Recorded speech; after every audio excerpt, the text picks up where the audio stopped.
Alors, dans l'actualité récente, il y a une décision qui a été prise ce mercredi 17. En fait, c'est la fin du moratoire des faillites. Alors, certains s'en réjouissent, et puis d'autres, voilà. L'UCM, par la voix de son président Pierre-Frédéric Nist, qui est d'ailleurs aussi membre du CER de Wallonie, et qui lui est plutôt triste parce qu'il estime que s'il peut comprendre la décision, il trouve que c'est trop tôt, dans le sens où elle risque d'affecter surtout les plus petites entreprises qui n'auront pas eu le temps, dit-il, de se muscler assez pour faire face, je dirais, aux difficultés auxquelles elles vont être confrontées. Et puis, dit-il, alors voilà, c'est qu'un certain nombre de TPE, leurs gérants, souvent ont mis en gage leurs biens, leur appartement, que sais-je, etc., et qu'eux ont moins de possibilités de rebondir, de relancer, ou simplement de revendre leur boîte, ce qui n'est pas le cas, par exemple, dit-il, de Brussels Airlines. On va évidemment pas saisir la maison du CEO, du PDG de Brussels Airlines. Est-ce que vous partagez ou vous pensez qu'il exagère, notre ami Pierre-Frédéric? Alors, je comprends la remarque et je la comprends d'autant plus que mes parents sont des indépendants en personne physique. Donc, je ne parle pas d'un point de vue théorique oui, oui. En la matière. Néanmoins, il y a quand même une difficulté par rapport à ce moratoire, c'est que si vous le faites durer trop longtemps, c'est un petit peu comme si vous déconnectez la jauge d'essence de la voiture. Et donc, la voiture vous dit que tout va bien, hein, puisque vous bloquez la jauge quand tout va bien. Et puis, à un moment donné, vous avez quand même plus d'essence dans le moteur et ça va quand même s'arrêter. Et ça risque de s'arrêter brutalement. Donc, il fallait geler dans une période d'urgence.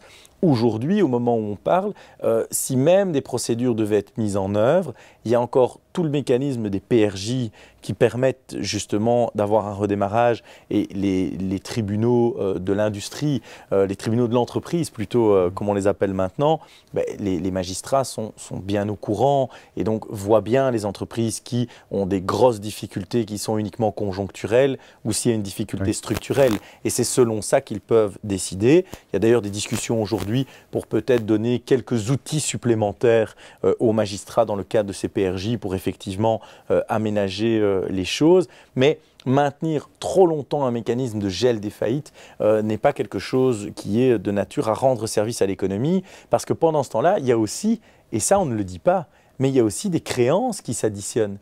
Et ces créanciers sont parfois aussi de petits indépendants. Et donc, on est dans l'effet cascade. C'est une chaîne sans fin. Cascade. Si à un moment donné, un petit indépendant doit de l'argent à un autre petit indépendant, je ne sais pas moi, hein, ça peut être un maçon qui a engagé, qui a demandé à une entreprise de faire une partie de son chantier ou de collaborer avec elle. Mais si à un moment donné, il y a des factures qui sont impayées, c'est les deux qui sont en difficulté. Parce que celui qui ne paye pas, à un moment donné, il amasse aussi peut-être un certain nombre de dettes, mais celui qui n'est pas payé se retrouve aussi en difficulté. Donc il faut quand même faire très attention, parce que pendant cette crise exceptionnelle sans précédent, on a modifié toute une série de règles où on a gelé certains principes en se disant on va se donner de l'air. Mais si vous faites ça trop longtemps, vous grippez tout le système économique durablement avec un risque de créer encore plus de faillites par après parce que, il y a peut-être des structures qui sont vraiment en mauvais état qu'on ne fait pas disparaître de la circulation, ce qui est un danger pour leurs co-contractants, qui est un danger pour les autres acteurs économiques.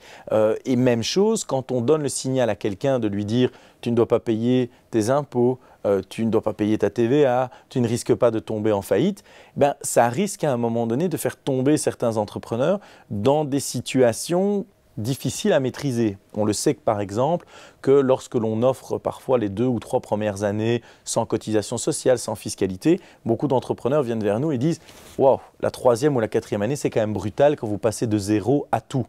Mais ici, il faut éviter ça. Il faut éviter qu'on rentre dans des situations où l'exception commence à devenir une normalité aux yeux de certains. Donc je ne dis pas que c'est évident, c'est la raison pour laquelle on travaille quand même sur des adaptations en matière de PRJ pour éviter un maximum de faillites. La faillite, c'est l'enfer pour une entreprise, très clairement. Vous parlez de PRJ. Alors, est-ce qu'il n'y a pas des choses justement à modifier sur ce plan-là? Parce que quand on parle avec des avocats d'affaires ou avec des présidents de tribunaux, la PRJ, oui, elle existe, mais un, elle coûte cher. 2, elle est publique, c'est-à-dire qu'on sait que vous avez une difficulté. Et là, malheureusement, il y a un côté pavlovien qui fait que quand on le sait, on ne vous fournit plus, etc. Donc, on aggrave votre cas. Alors, il y a une autre possibilité, c'est la médiation dont on parle. Et là, l'avantage, c'est qu'elle est anonyme. On ne sait pas que vous avez des difficultés. On nomme un médiateur. Mais là, visiblement, personne ne s'en sert. Donc, est-ce qu'il n'y a pas un problème avant la faillite? Est-ce qu'il n'y a pas quelque chose à revoir avant? Si, et moi-même je suis avocat, il y a un problème général en matière de médiation, c'est qu'elle est trop peu utilisée dans toute une série de secteurs. Il y a peut-être un peu au niveau du domaine de droit familial où là, elle est utilisée de façon un peu plus accrue, mais dans toute une série d'autres secteurs, la médiation serait possible et ça n'est pas suffisamment utilisé. Donc il y a un travail aussi par rapport à la culture des avocats à travailler de la sorte, premier aspect.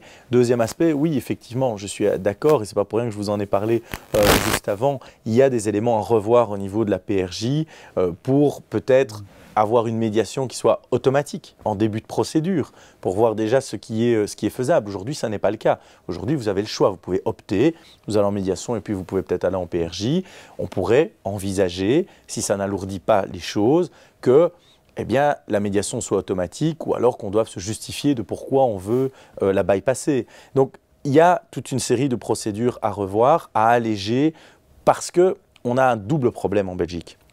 De un, effectivement, la PRJ est trop lourde et donc peut-être à un moment donné aggrave des situations et donc conduit plus vite à la faillite. Mais le deuxième problème dans notre pays, c'est que quand vous avez fait faillite, c'est la difficulté de reprendre derrière et tout ce que ça génère au niveau social autour de vous. L'accusation à ce type-là, il a fait faillite, donc attention, on ne peut peut-être pas travailler avec lui, il n'est pas fiable. Au saut de l'infamie, en fait. Et en fait, vous savez le problème de cette crise? Je vais vous dire quelque chose qui est peut-être choquant dans le monde francophone, mais tout le monde dit qu'il faut éviter un maximum de faillites. Bien sûr, il faut éviter un maximum de faillites. Mais le plus grave, ce n'est pas de faire faillite. C'est d'être dans l'incapacité de redémarrer dans des conditions qui soient les meilleures possibles. Je ne vais même pas dire de bonnes conditions. Et donc, on a un vrai problème de culture et donc certainement aussi en matière de législation, il y a des choses à revoir. Alors, on n'est plus tout à fait à l'époque où la faillite est traitée sur le même plan que la procédure pénale. Parce qu'en réalité, au départ, c'est vraiment ça. C'est comme une procédure pénale limite accusatoire en la matière. Mais on a encore pas mal de vestiges de cet élément, de considérer que si vous avez fait faillite, il y a peut-être une culpabilité de votre part à un moment ou à un autre. Donc là, il faut changer la procédure, mais il y a aussi un changement de mentalité. Moi, je crois qu'il faut être capable de dire, aussi en tant que responsable politique, faire faillite, ce n'est pas la fin de l'histoire. C'est un échec, certainement, mais franchement, dans une vie, souvent, et regardez le cas de Winston Churchill, on a souvent plus d'échecs que de réussites.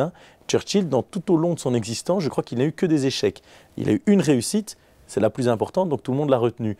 Donc voilà, je crois qu'en matière d'entrepreneuriat, c'est la même chose. On a le droit à l'échec quand on est entrepreneur.